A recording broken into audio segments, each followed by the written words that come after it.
সুরমা মাছটা হয়ে গেছে, এখানে একটু ধনিয়া পাতা দিয়ে দিই। হ্যালো, আসসালামু আলাইকুম। আপনারা সবাই কেমন আছেন? আমি আপনাদের দোয়ায় ভালো আছি। তাহলে আজকে রান্না করতে চলে আসলাম। আমি সুরমা মাছটা রান্না করব, টমেটো দিয়ে ভুনা করব। এই যে এখানে সয়াবিন তেল দিয়ে দিলাম, আর ফ্রাই প্যানের তেলটা আমার গরম হয়ে গেছে। এই যে মাছটা দিয়ে দিলাম।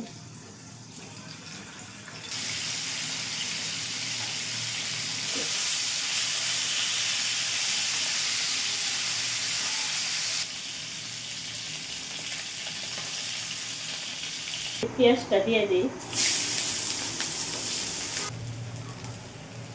এখন এই যে একটু পানি দিয়ে দিলাম, একটু হলুদের ফাঁকি দিয়ে দিলাম, একটু মরিচের ফাঁকি দিয়ে দিলাম।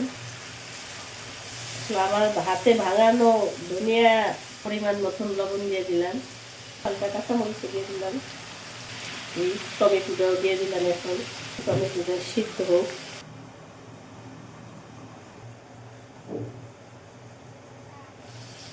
কত সুন্দর কষানো হয়ে গেছে টমেটো দিটা। দিয়ে দিলাম মাছটা।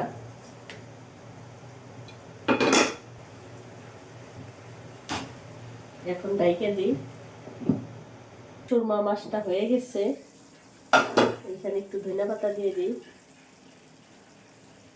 আসলে ধনিয়া পাতার দিনে ধনিয়া পাতা না খেলে ভালো লাগে না। আমি কিভাবে সুরমা মাছটা রান্না করলাম, এইভাবে আপনারা রান্না করে খেয়ে দেখেন, ভালো লাগবে। এইভাবে রান্না করে খেয়ে দেখলে অনেক মজা হয়। এখানে বিদায় নিচ্ছি।